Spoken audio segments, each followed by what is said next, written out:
தனுசு ராசிக்கு சவாலே சமாளி அப்படின்னு இந்த 2 வார்த்தையை கற்றுக் கொடுக்க வந்திருக்கு அப்படின்னு வந்து சோதிக்க வந்திருக்கிறேன். உன் திறமைக்கு ஏற்ற மாதிரி பிரச்சனைகளை நான் டே டு டே லைஃப்ல கொடுக்க போறேன். நீ வந்து அதுல இருந்து ஜெயித்து வெளியே வரணும் அப்படின்னு சொல்லிருச்சு. நாளில் அர்த்தாஷ்டம சனியாக நிறைய பிரச்சனைகளை வந்து தந்து கொண்டிருக்கிறார் அப்படின்னு வந்து நம்ம அம்பு எழுதினா அந்த குறி தப்பாதோ அந்த மாதிரி அவங்க குறி வச்ச குறி தப்பாது, இந்த புலி தோக்காது. அப்படி உருவாய் அருவாய் உளதாய் இளதாய் மறுவாய் மலராய் மணியாய் ஒளியாய் கருவாய் உயிராய் கதியாய் விதியாய் குருவாய் வருவாய் அருள்வாய் குகனே. குருவாவும் அவர் தான் வருவாரு, வருவாயும் நமக்கு தரப்போறாரு.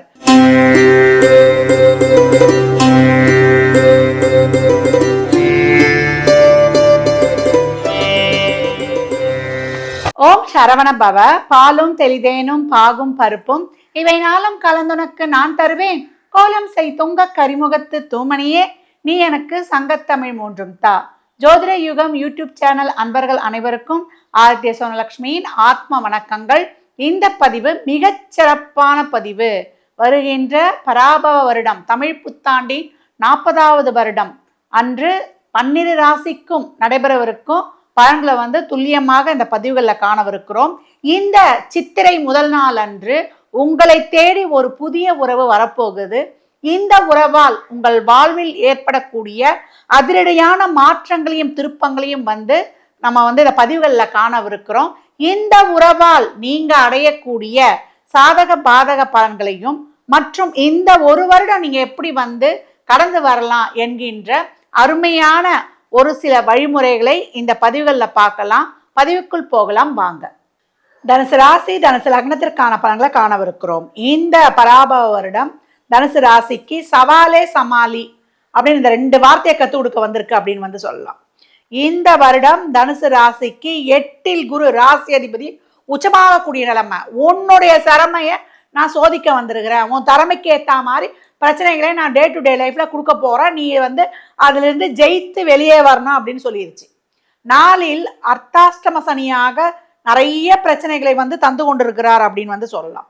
தொழிலில் உங்களுக்கு நோய் எதிரி கடன் விஷயத்துல, அதே போல மேலதிகாரிகள் உடன் பணிபுரிபவர்களோட ஒரு இணக்கம் இல்லாத சூழல், டே டு டே லைஃப்ல வண்டி வாகன பழுது, ஒரு வீடு வந்து ஒரு சரியா எனக்கு அமையல, இன்னொரு வண்டி எனக்கு அமைச்சிக்க முடியல, நிறைய மாணவர்களாக இருந்தால் படிப்பில் நிறைய ஸ்ட்ரகிளாக இருக்குதுமா, போடுற எஃபர்ட்டுக்கு ஒரு இதுவுமே வரல அப்படின்றவங்களுக்கெல்லாம் இந்த காலகட்டம். இதனால் நான் மனம் நொந்து போகிறேன், நான் எடுக்கிறேன் இல்லையா முயற்சி, அது சரிவர நடக்காத போது எனக்கு மனம் நொந்து போகுது அப்படின்றவங்களுக்கெல்லாம் இதையெல்லாம் கடந்து நீங்கள் சிறப்பாக செயல்படணும். நீ தனித்தன்மை வாய்ந்தவன், நீ நல்லா வந்து ஒரு புத்திசாலி, நீ அறிவாளி, நீ திறமைசாலி, நீ சக்திசாலி.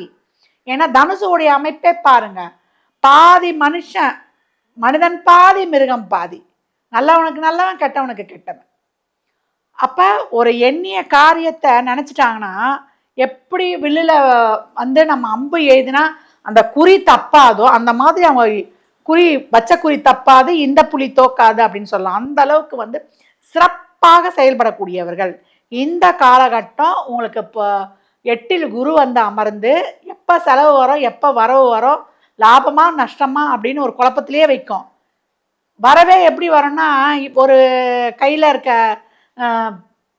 சொத்தை விற்று தான் கையில் காசு, வேலையில் கூட ஒரு பிஎஃப்ல இருந்து எடுத்தால் தான் பணம் வரும். இப்படி தான் வரும். வரவு 8 செலவு 10, கடைசியில் துந்தனான்னுவாங்களா அந்த மாதிரி வரவு 8 இருக்கும், செலவு 10 இருக்கும். அப்போ இந்த காலகட்டம் வரவு செலவுகளை ஒரு ஒழுங்குமுறைப்படுத்திக்கணும். செலவுகள் திடீர்னு செலவு ஏற்படும், பணம் வந்துகிட்டே இருக்கும், இந்த கையில் இப்போ வந்துகிட்டே இருக்கும், அந்த கையில் போயிட்டே இருக்கும். அதனால் கவனம் வேணும். இந்த செலவுகளை வந்து சுப விரயங்களை ஆக்கிக்கணும். இல்லை ஒரு திருமணம் செலவு மாதிரி, ஒரு சுக சௌகரியங்களை பெருக்கிக் கொள்வதற்கு, ஒரு வீடு வண்டி வாகன யோகம் அந்த மாதிரி பண்ணிக்கணும். பணம்னு ஒன்று கையில் வந்தால் நம்மளுக்கு வந்து ஒரு பொருளை விற்று நம்ம கையில் பணம் இருக்கிற மாதிரி இருக்கும். உடல் ஆரோக்கியத்திற்காக செலவு பண்ணுவோம் நம்ம இந்த காலகட்டம். அதே போல் நம்மளுக்கு ஏற்கனவே சொன்ன மாதிரி தான், நம்ம வண்டியை வந்து பழசை கொடுத்து புதுசாக மாற்றுறது, புதுசை கொடுத்து பழசை மாற்றிக்கிறது, பிள்ளைங்களை வந்து படிப்புக்கு சேர்க்கறது, நம்ம வீடு வந்து ஒரு ரெனோவேட் பண்ணிக்கிறது, இந்த மாதிரி வந்து இந்த விரயங்களை ஒரு நல்ல பேங்க்கில் வந்து நம்ம வந்து குறைந்த வட்டிக்கு அந்த மாதிரி வாங்கி நம்ம செலவு செய்யும்பொழுது பெரிய விரயங்களாக மாற்றிக்காமல் இருக்கலாம். கடன் விஷயத்தில் ரொம்ப கவனமாக இருக்கணும். கேட்ட இடத்துலலாம் கடன் கிடச்சிரும், அதனால் பெரிய கடனாக மாற்றிக்கொள்ளக்கூடாது. 8ஆம் இடம் தான் பெருசு, ஒரு தீர்வே இல்லாதது. அந்த இடத்துல வந்து தீர்வு காண முடியாத அளவுக்கு இருக்கும். அப்போ நம்மளுடைய முதலீடுகள்லாம் ரொம்ப கவனம் வேணும். ஏன்னா இப்போ வந்து இருக்கக்கூடிய காலங்களில் நம்மளுக்கு கேது ஆல்ரெடி வந்து நம்மளுக்கு 8ல் வந்து சேர்ந்துருச்சுன்னா நல்லா அந்த நிதி நிறுவனங்களை போடுறதெல்லாம் ரொம்ப கவனம் வேணும். நம்மளுக்கு அந்த மோசடி பண்ணுறவங்களாம் இந்த கவர்ச்சிகரமாக பேசி நம்ம ஏமாற்றி போட்டுருவாங்க இல்லையா, அந்த மாதிரி போடக்கூடிய வாய்ப்புகள்லாம் வரக்கூடிய சூழல் அதிகம். அப்போ அனைத்து வகையிலையுமே இந்த விரயங்களில் நம்ம ஆக்கப்பூர்வமாக மாற்றிக்கொள்ளணும். உடல் ஆரோக்கியத்தில் கூடுதல் கவனம் வேணும். நேரத்துக்கு சாப்பிட்டு நேரத்துக்கு படுக்கக்கூடிய தனுசு என்றைக்குமே வந்து ஒரு சீரான வாழ்க்கையை மேற்கொள்ளும் அப்படின்னு வந்து சொல்லலாம். தனுசுக்கு இந்த காலகட்டம் வந்து உங்களுக்கு குடும்ப உறவுகளில் ஒரு இணக்கமான சூழலோடு போயிடுங்க. கமிட்மெண்ட்ஸில் உங்கள் வாய் வார்த்தையெல்லாம் தேவையில்லாமல் வந்து ஒப்புக்கொள்ளாதீங்க. ஏன்னா அந்த கமிட்மெண்ட்ஸ் எல்லாம் உங்களுக்கு வந்து நிறைவேற்றக்கூடிய சூழல்லாம் ரொம்ப டிலேவாக கிடச்சிரும். இந்த காலகட்டம் மாற்றங்களை எதிர்பார்த்து காத்திருப்பீங்க. அந்த மாற்றங்கள்லாம் அவ்வளோ சீக்கிரம் ஏற்படாது, மெதுவாக ஏற்படக்கூடிய வாய்ப்பு. குரு வந்து நம்மளுக்கு 8ல் அமர்ந்தாலும் தொடர்ந்து உன்னுடைய முயற்சிகளை போடு அப்படின்னு சொல்லி கொண்டிருக்கிறது. உங்கள் சக்திக்கு ஏற்பட்ட பிரச்சனைகள் தான் வரும். அந்த பிரச்சனைகளை லாவகமாக ஏற்படுத்தி கொள்ளுங்க. பணம்னு ஒன்று வந்தால் ஒன்று சொத்து விற்று இன்னொரு சொத்து வாங்குவீங்க, ஒரு வீடு விற்று இன்னொரு வீடு வாங்குவீங்க. புதுசாக எதையும் நம்ம வந்து லாபத்திலேருந்து எடுத்து செலவு செய்ய முடியாது. ஒரு தொழிலுக்காக முயற்சி பண்ணி ஒரு தொழிலை மாத்திரம், ஊரை மாத்திரம், இடத்த மாத்திரம் வருமானம் வருதுன்னா கூட அந்த வருமானம் வந்து செலவாயிடும். அந்த வருமானத்தை நம்ம மிச்சம் பிடிக்க முடியாது. ஒரு புதுசாக வந்து ஒரு வேலையை வாங்கிடுச்சு, வருமானம் வந்துருச்சு, நம்ம சேர்த்துடலாம், கையிருப்புக்கு வந்து ஒரு சேவிங்ஸ் பண்ணிடலான்னா முடியாது. எதிர்பாராத செலவுகள் அடிக்கடி வந்து செலவாகிடும். இல்லை பசங்களுக்கே திடீர்னு ஒரு நம்ம சொல்லுவோம் இல்லையா, ஒரு வீடே வந்து இப்போ நம்ம புதுப்பிக்க போகிறோம், இல்லை ஒரு வீடு கட்ட போகிறோம், இல்லை ஒரு திருமணமே வைப்போம் குழந்தைகளுக்கு, ஒரு குடும்பத்தில் ஒரு சுப நிகழ்ச்சி வரும், ஒரு எஸ்டிமேட் ஒரு லட்சம் போடுவோம். அதை நம்மளுக்கு எங்கேயோ தாண்டி ஒரு 3 லட்சத்தில் வச்சுச்சுன்னா அப்போ அங்கே 2 லட்ச ரூபா நம்மளுக்கு பட்ஜெட் வந்து நம்மளுக்கு அங்கே இருக்க தானே செய்யும். இந்த மாதிரி தான் உங்களுக்கு இந்த காலகட்டம் போகும். அப்போ தனுசு எல்லா விஷயத்துலேயும் நோய், கடன், எதிரி, வம்பு வழக்கு சார்ந்த விஷயங்கள்ல உள்ளே என்ட்ரே ஆகக்கூடாது. என்னென்ன விஷயங்கள் இருக்கோ அந்த விஷயத்துல இருந்தால் தள்ளி நின்று கொள்வது ரொம்ப சிறப்பு. தேவையில்லாத சட்ட சிக்கல், நம்ம தேவையில்லாத டிஸ்பியூட்டு இதிலெல்லாம் போய் தலையிடக்கூடாது. எப்பவும் இருக்கிறத வச்சு அப்படியே கடந்து வந்துடணும். எந்த ஒரு தொழில் கிடைக்குதோ அந்த கிடைக்கிறத வச்சு திருப்தியாக செஞ்சுட்டு வந்துடணும். புதுசாக எதையும் கிடைக்கலேன்னு இந்த காலகட்டம் அங்கலாக்கக்கூடாது. ஏன்னா 8 என்ற பெரிய பிரச்சனை என்ற இடத்துல போய் நம்ம ராசி அதிபதி லக்னாதிபதியே உட்கார போகிறாரு. அப்போ நம்மளே தேடி போயிட்டோம்.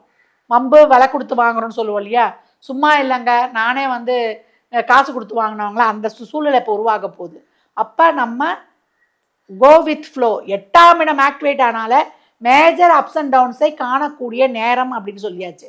அப்போ இந்த காலகட்டம் பொறுமை காத்து கடந்து வரும்போது தனுசு மிக லாவகமாக இந்த சூழலை கடந்து வரலாம். பெரியவர்கள் வயதில் மூத்தவங்களாம் வேறு எதுவுமே இறங்கி பண்ணிடாதீங்க. இருக்கிறத வச்சு ஒரு லைஃப் வருது, ஒரு வருமானம் வருது, என்னால் லீட் பண்ண முடியும்னா தாராளமாக லீட் பண்ணிடுங்க. அப்போ தனுசுக்கு எல்லா வகையிலையுமே தொழில் விஷயத்தில், உறவுகள் விஷயத்தில், குடும்பம் விஷயத்தில், வருமான விஷயத்தில், குடும்ப அமைதியில் எல்லாத்துலேயுமே பொறுமை நிதானத்தை கடைபிடிச்சிங்கன்னா உங்களுக்கு சிறப்பான ஒரு சூழலை வந்து இந்த காலகட்டம் ஏற்படுத்தி கொள்ளலாம். தனுசு ராசி வழிபட வேண்டிய தெய்வம் என்னன்னு கேட்டிங்கன்னா, நீங்கள் அம்பாள் வழிபாடு, மாரியம்மன், நல்ல நாகத்தை குடையாக வைத்திருக்கக்கூடிய அம்பாளை வெள்ளிக்கிழமை தோறும் வழிபட்டு கொண்டு வரும்பொழுது உங்களுக்கு மிக சிறப்பான பலன்களை வந்து கண்கூடாக காணலாம். அபிராமி அந்தாதியில் வரக்கூடிய 75வது பாடல், அதுக்கப்புறம் 40வது பாடல், 24வது பாடல், இதை வந்து பாராயணம் செய்யுங்க. இதை தொடர்ந்து பாராயணம் செய்து கொண்டு வரும்பொழுது உங்கள் வாழ்வில் மிக சிறப்பான ஏற்றங்களையும் மாற்றங்களையும் காணலாம். தனுசு ராசிக்கு தாய் வழி உறவுகளுடன் இருந்த பிணக்குகள் நீங்கும். ஒரு உறவு வரும்னு சொன்னோம் இல்லையா, தாய் வழிகத்தோட ஒரு நல்ல இணக்கம் ஏற்படுவது, தாய் கூட மனக்கசப்பு இருந்தவர்கள் இப்போ வந்து அவங்களோட வந்து ஒன்றாக சேர்வது, அவங்க வழியில் வந்து உங்களுக்கு காத்திர சார்ந்த விஷயங்கள் இல்லை, அவங்க குடும்பத்தில் வந்து அவங்க உறவுல வந்து ஒரு பொண்ணு எடுக்கிறது, குடுக்கல் வாங்க, இந்த மாதிரியான உறவுகள் ஏற்படுவது, அவங்களால உங்களுக்கு ஒரு நல்ல இணக்கங்கள். அதை ஏற்கனவே சொன்ன மாதிரி அம்மாவுடைய சொத்து, அம்மாவால் ஆதாயம், அம்மாவுடைய உடல் ஆரோக்கியம், இதெல்லாம் வந்து உங்களுக்கு இணக்கமாக இருப்பது. அந்த சொந்தங்களால் பிரச்சனையாக அது இருந்ததுன்னா அந்த சொந்தங்கள் உங்களோட ஒன்றிடக்கூடிய ஒரு அருமையான தருணம் அப்படின்னு வந்து சொல்லலாம். நிறைய பணப்பிரச்சனை, பண தட்டுப்பாடாக இருக்குது, பணத்துக்கு தான் எப்படி தான் விரயம் ஆகுதுன்னு தெரில, லெஃப்ட்டில் வந்தால் ரைட்டில் போயிடுது அப்படின்னு சொல்கிறோம் இல்லையா, அவங்கெல்லாம் வந்து வியாழந்தோறும் முருகப்பெருமானை நினைத்து 2 நெய் தீபங்களை ஏற்றி வழிபட்டு இந்த பாடலை சொல்லும் பொழுது உங்களுக்கான பண வருவாய் தாராளமாக வந்து சேரும்.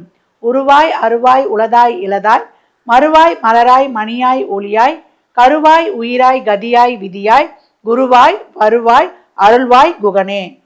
குருவாவும் அவர் தான் வருவார், வருவாயும் நமக்கு தரப்போறாரு. குருதான் இறைவனை காட்ட போறாரு.